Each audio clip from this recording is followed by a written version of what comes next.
Bismillahirrahmanirrahim. Assalamualaikum warahmatullahi wabarakatuh. Apakah batal wudunya jika secara tidak sengaja seorang suami bersentuhan dengan istrinya? Apakah batal wudunya jika seorang suami yang telah berwudu tidak sengaja bersentuhan dengan istrinya? Baik teman-teman sekalian, dalam persoalan ini kita akan bagi pada dua bagian. Bagian pertama tentang sentuhan. Yang paling penting kita harus ketahui dalam hal sentuhan yang kemudian berdampak pada batal dan tidaknya wudu, itu ditentukan oleh keadaan syahwat yang dimaksudkan apakah muncul atau tidak. Ini keterangan yang pertama. Jadi baik itu yang Anda maksudkan misalnya sengaja atau tidak sengaja bersentuhan, maka bagian pertama kriterianya apakah ada syahwat muncul atau tidak. Jadi kalaupun misalnya mohon maaf Anda tidak sengaja bersentuhan, tapi saat bersentuhan tiba-tiba muncul syahwat di situ, kemudian menggerakkan keadaan diri Anda, bahkan misalnya sampai keluar sesuatu dari hal yang telah diketahui, maka di situ jelas membatalkan keadaan wudunya. Tapi sebaliknya, sekalipun dalam sentuhan yang sifatnya sengaja ada sentuhan, tapi dalam satu kasus tidak ada syahwat keluar, dan bukan karena sengaja kebiasaan untuk menyentuh misalnya, maka dalam hal ini bahkan tidak membatalkan wudu. Bisa tidak membatalkan wudu. Kita ambil misalnya contoh, Rasulullah SAW pernah beliau menunaikan sholat malam di tempatnya Sayyidah Aisyah radhiyallahu ta'ala anha, sedangkan beliau dalam keadaan tertidur, Sayyidah Aisyah. Ketika Rasulullah SAW tengah menunaikan sholat, dan jelas tidak mungkin sholat seseorang ditunaikan kecuali dalam keadaan berwudu, jelas ya. Ketika beliau sedang sholat, diceritakan oleh Sayyidah Aisyah, kemudian tergeraklah tangan beliau menyentuh kakinya, sampai tersadar kemudian terbangun, dilihat Rasulullah SAW sedang menunaikan sholat, sudah dalam keadaan kakinya bengkak-bengkak.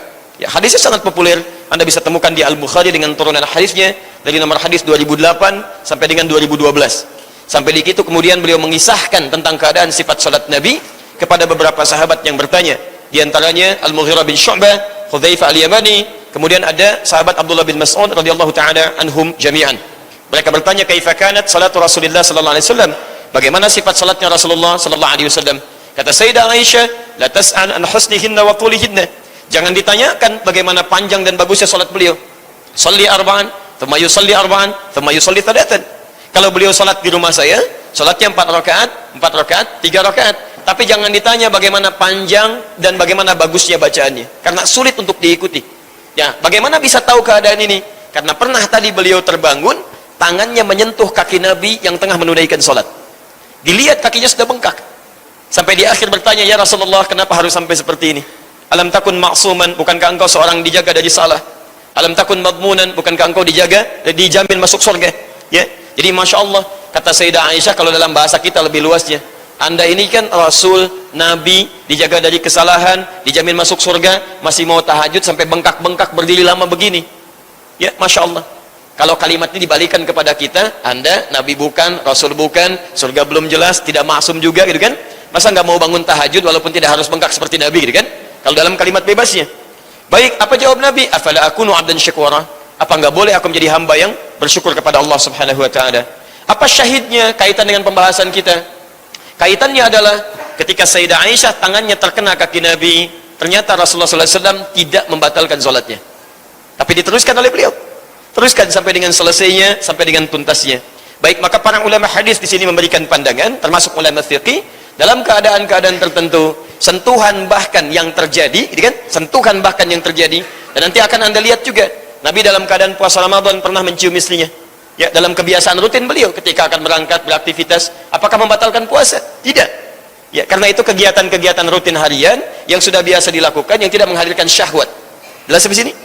Jadi sekalipun ada sentuhan misalnya, tapi dalam sentuhan ini tidak melahirkan syahwat, tidak berniat pada keadaan yang khusus terjadi antara suami istri, maka itu dipandang tidak membatalkan wudunya. Baik, tapi kalaupun Anda misalnya, mohon maaf, tidak sengaja sentuhannya, tapi dari situ muncul syahwat, bahkan Masya Allah tidak menyentuh secara fisik, tapi sentuhan non fisik. Jadi di Quran itu termasuk di bahasa Arab ada 2 jenis sentuhan. Ada sentuhan pertama, yaitu sentuhan secara fisikal, Ya, dalam bahasa Arab disebut dengan lamasa. Ya, lamasa. Ya, hari ini antum imannya cukup kuat yang ada di sini ya. Makanya nggak pakai papan tulis, cukup dibayangkan aja. Ya. Lam, mim, kemudian sin insyaallah. Lam, mim, sin. Lamasa. Baik, itu yang dimaksud sentuhan secara fisikal. Jadi kulit ketemu kulit bisa begini. Itu lamasa. Kalau masing-masing berniat saling menyentuh, masing-masing, misal suami ingin menyentuh, istri ingin menyentuh, ya, ada keinginan saling menyentuh, maka di sini kalimatnya berubah dari lamasa dijadikan ditambah alif di depan lamnya, lamasa. Jelas ya? Dia ada lamasa, ada lamasa. Awas beda. Ya. Hati-hati, ini bahasa ini agak ketat, gitu ya? Agak ketat di sini. Anda salah belajar, salah menyimpulkan. Ya, seperti kalimat wudu misalnya, gitu kan? Bagaimana menjadi dau, bagaimana tidak menjadi dau. Nah, itu ada turunan-turunannya. Nah, itu bahasan lain nanti insyaallah ya. Baik. Lamasa menyentuh. Lamasa saling ingin menyentuh. Kalau kalimatnya lamasa belum tentu batal wudu. Tapi kalau sudah lamasa pasti batal wudu. Pasti batal wudu. Karena itu ketika Allah turunkan hukum seseorang, suami istri yang saling menyentuh di sini, ya, kemudian turun ayatnya di sini, kalimatnya jelas, wudunya batal, harus dia berwudu kembali, kalau tidak menemukan langsung dia bertayamum. Quran surah kelima Al-Maidah ayat yang ke-6.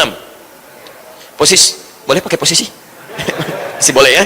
Posisi paling kiri sebelah atas ya, posisi paling kiri sebelah atas. Ini untuk memudahkan ya. Kalau yang sudah paham ayatnya, tahu nomornya, tahu posisinya, maka langsung aja lah gitu kan. Yang belum tahu itu untuk memudahkan. Ya ayyuhalladzina amanu, hai orang-orang yang telah menyatakan dirinya beriman kepada Allah, idza qumtum ilas shalah, jika Anda ingin menunaikan salat dengan sempurna, faghsilu wujuhakum, maka mulai berwudu terlebih dahulu. Ya, basuh wajah yang pokok. Wa aydiyakum ilal marafiq, tangan sampai dengan siku. Kemudian wamsahu bi ru'usikum, usap bagian kepalanya, bukan rambutnya. Ingat ya, ingat. Lihat kalimatnya. Basuh tangan sampai siku, bukan siku ke tangan. Tangan sampai siku. Usap kepala, bukan rambut. Jadi kalau ada yang berwudu cuman rambutnya saja misalnya, cuman dibeginikan, ya, takut gitu kan, rambutnya begini karena takut dia bergeser sisirannya, maka wudunya tidak sah di sini. Kepalanya yang dimaksudkan, bukan rambutnya. Kemudian wa arjulakum ilal ka'bain, kakinya sampai kedua mata kaki. Di ujung ayatnya, lihat ujungnya, ya. Aula mastumun nisa fa ilam tajidu ma'a fatayammamu sa'idan thayyiban. Maka kalau tidak didapatkan air, maka silahkan Anda langsung bertayamum. Gunakan debu, bukan tanah. Ya, debu yang suci. Ya, karena debu bisa ditemukan dimanapun. Tapi yang suci, yang menempel di tempat yang suci. Jadi nggak semua debu bisa dipakai tayamum. Saya ingin sempurna sampai debunya kelihatan begitu nyata supaya pas, masya Allah. Kenal pot dipakai tayamum, gitu ya. Itu tidak tepat. Ya. Dicari tempat yang baik, bisa menempel di tempat-tempat yang baik. Nah, fa illam tajidu ma'a fatayammamu sa'idan thayyiban. Di ujung ayatnya, lihat kalimatnya. Aula mastumun nisa. Falam tajidu ma, sebelumnya aula mastumun nisa, atau Anda sengaja saling bersentuhan dengan pasangannya. Kalimatnya tidak menggunakan lamasa tapi lamasa. Jadi saling menyentuh di sini diisyaratkan oleh Al-Qur'an wudu. Jelas sampai sini? Baik, ada yang kedua. Sentuhan yang terjadi tanpa adanya kontak fisik secara kulit. Ya, jadi misal Anda hanya melihat gambar, atau kadar Allah misalnya melihat istri dan sebagainya dalam keadaan berwudu, tiba-tiba ada perasaan tertentu di dalam hati, ada sentuhan kepada jiwa, ada getaran yang berbeda, maka seketika bisa membatalkan wudu.